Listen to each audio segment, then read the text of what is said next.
The alliance that will shake college football to its very core, or the alliance that will result in absolutely nothing. Welcome to the Voice of College Football as we respond to today's announcement and news conference involving ACC, Big Ten, and Pac-12 commissioners. And of course, they were following up on the talks that ensued between the three conferences a few weeks ago. Welcome to the Voice of College Football right here. And please like the video, share the videos out on social media, and subscribe. We talk college football every day with you. Live streams, call-in shows, content posted, again, every day right here at the Voice of College Football and throughout our team channels as well. Pick out your favorite team, and most likely we've got a channel for you. All right. First of all, let's understand that since these three conferences got together just a couple of weeks ago, this was maybe 10 days ago, that they initially met for talks, that they were not going to be displaying some complicated, complex structure, groundbreaking arrangement 10 days later. That just wasn't going to happen. What they did initially was that they got together based on the Pac-12 Commissioner, George Kliavkoff, deciding and initiating the interaction. By all sources that I saw online, he did the initiating of this alliance and the initial talks. So basically to say, okay, this is what the SEC has just done. These are the possible ramifications. This is where we could currently be vulnerable. And those were initial talks to say, how can we secure each other? How can we secure the sport, football being first and foremost, but obviously we are conferences that obviously contain the other sports as well, so they're going to come along for the ride. And what does this all mean, and how can we counter this in a meaningful way that makes sense, and what are we going to do? Okay, so that had to be the scope of the initial meetings. And then here in the last 10 days, they've basically determined, okay, these are talking points. More so than I think determining what they were going to do, I think they've determined what are the talking points. They've determined what do we need to present to the SEC. Not that we're talking directly to them, but they better get the message. But what are we presenting to college football fans and the rest of the nation about what this alliance means? What is important to us, and how do we state it? So that is reasonable that would take 10 days for them not only to work out between the three of them, but to communicate and get cooperation from the chancellors, the presidents at the institutions. We're talking about 41 schools, including Notre Dame. Okay, so they basically came up with talking points. First and foremost in the initial meetings, and then prior to this announcement today in news conference, came up in how they were going to present this. What they're going to do in the future is then how do we implement this? And this is where we're really going to find out if this is meaningful or not. What they do with these talking points that are rather vague, I think everybody agrees on that. This is vague. I tried to read between the lines, tried to gain some type of, and I thought it was actually somewhat meaningful what was stated in a very philosophical way. It's meaningful.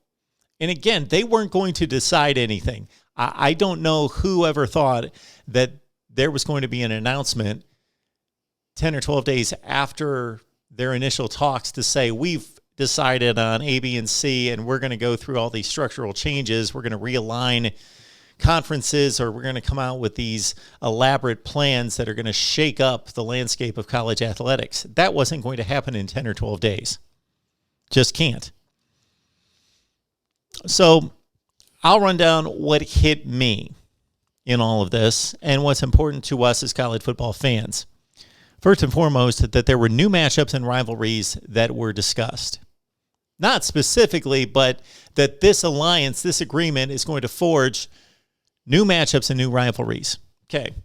I have yet to do the math, to go through the number of times that these various conferences have played each other, and we're sticking to football here, have played each other, let's say in the last 10 years. But I know, and you guys know from watching me, that I've got a pretty good recollection of who plays, if not the scores of the games. The SEC and the Big Ten don't play much in football. They just don't. They've got a long, illustrious history of meeting in postseason play. They've got the Citrus Bowl and the Outback Bowl and typically playoff appearances and so forth, and have faced each other most recently in the last 10 or 15 years in the Gator Bowl on a fairly regular basis. So they have bowl tie-ins, and they have been committed to those bowl tie-ins since the early 90s. But in terms of regular season play, the SEC and the Big Ten, the two power brokers in the sport, they don't play each other. They just don't. I'm not talking about never, but just about never. Go through each team in the Big Ten or the SEC, pick your conference, and think about when they've played a Big Ten team in the non-conference scheduling. The ACC plays the SEC because of the geographic tie-in that has forged rivalries, of course, Georgia Tech and down the line. Those are played every year, of course. The four, we're talking about Georgia Tech, Florida State, South Carolina, Clemson, Louisville, Kentucky. But the two conferences also cooperate or have those games that are matchups on a regular basis. They just play a lot. Clemson has played Auburn and Texas A&M in recent years. You could go on down the line. Just a ton of games that are played between the ACC and the SEC. This year, Mississippi State's playing NC State. Ole Miss is playing Louisville. Again, a lot of games. Georgia, Clemson. But the Big Ten and the SEC, they don't play. The ACC and the Pac-12 rarely play, and for good reason. It's cross-country, and there are, unless the very best are going to play in those conferences, USC and Clemson, for example, or Florida State and Oregon, then we're just there. Why travel all the way across the country? It's just not attractive. They are not attractive matchups. So creating new matchups and rivalries, possibly. I think they're speaking about the Pac-12 and the ACC, because the ACC and the Big Ten get together, and so does the Big Ten and the Pac-12. All right. They talked about the student athletes, obviously, that being first and foremost, and that's what they're supposed to say. And I'm not saying it's ill-intended or that there's not a real element there that they're going to be trying to provide more opportunities. They use that word a lot to student athletes, but that's what's supposed to be said, because this is what it's all about. This is why this takes place. In theory, again, originally, if we take this back decades, all these sports are for the student athletes to participate while in college.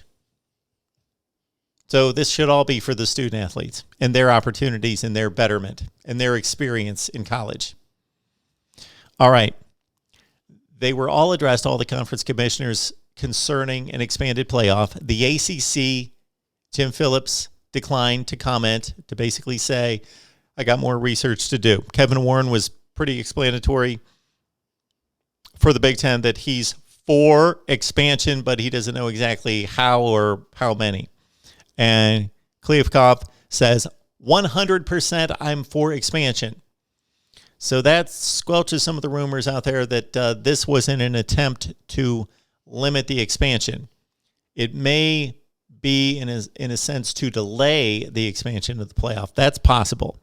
Okay, timeline, of course, they didn't commit to a timeline and said, and just emphasized, of course, being the politicians that they are, that they already have relationships with each other on the field, and those will continue. And so we're already in agreement. This is just to further that agreement or establish it. Okay. They did mention protection. So they were honest about protection of the sport, protection of the revenue being a priority, but not the priority.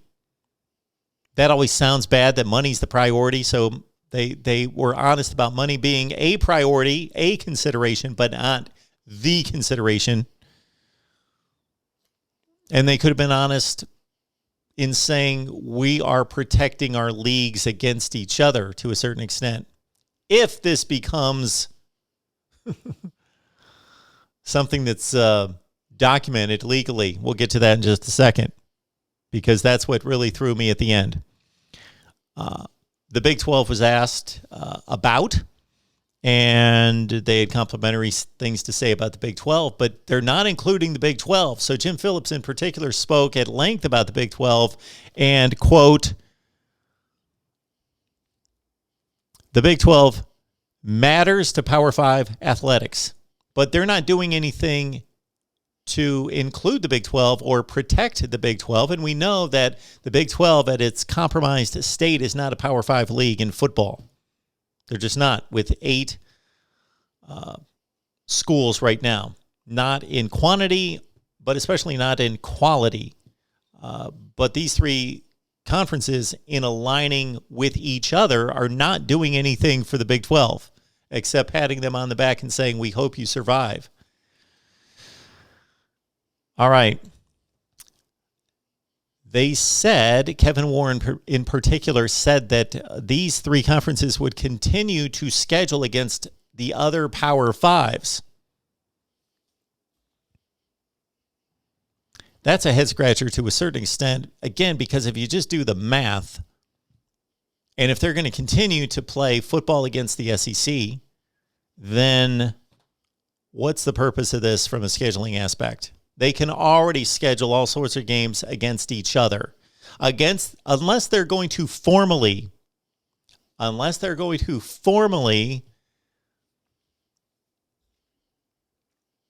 do what I had stated in a previous video and shut out the SEC.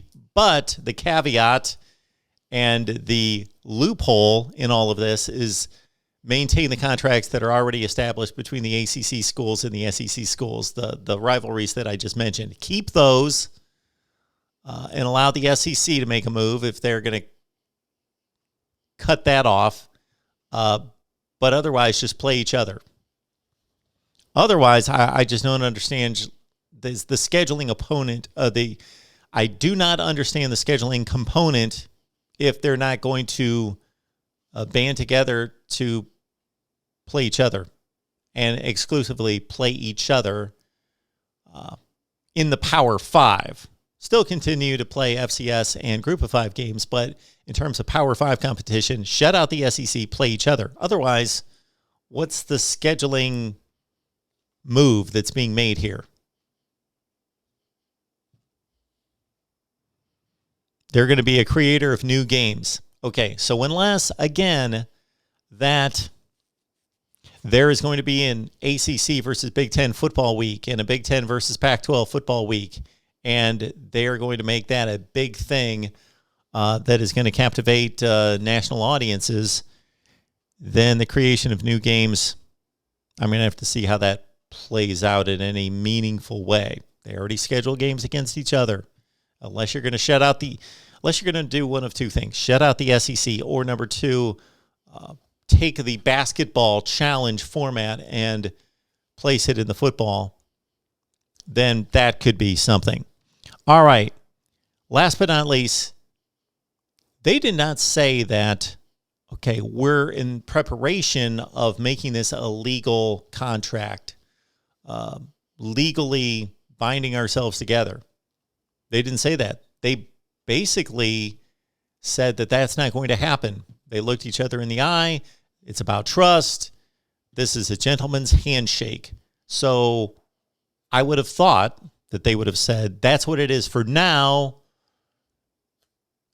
If this becomes, as this progresses and we grind this down to the finer details and announce our specific plans, and then we're going to have to sign contracts. I would think that's what would be next, but it sounded like that's never going to happen. Therefore, this is nothing but a lot of talk and rhetoric just to make themselves sound good in terms of we're for the student athletes and we're for the good of college athletics and college football in particular. Because if nothing gets signed legally, then none of this means a whole lot. It really doesn't mean a whole lot, because nobody's going to risk. You put yourself in a position of risk if you go through with plans to this degree involving massive budgets and universities and football programs, but you don't sign anything, well, that's not going to happen. So they're either going to take that next step to bind themselves legally in some manner, or this is just a PR move. So we will see. They say that they're planning, and there are going to be further announcements, and that may involve scheduling, but not in the manner that I would have made a move here to shut out the SEC and counter their Texas and Oklahoma realignment. All right, my thoughts on what was announced today here at the Voice of College Football. Would love for you to subscribe, share these videos out on social media, and again, like the video because that keeps us going. We appreciate your contributions as well at Venmo, PayPal, and Cash App. Just search Mark Rogers TV. We've got our prediction videos headed your way and a 24-hour live stream. 24 consecutive hours of live stream, pregame and postgame surrounding the September 2nd Thursday night openers right here at the Voice of College Football. We will see you soon.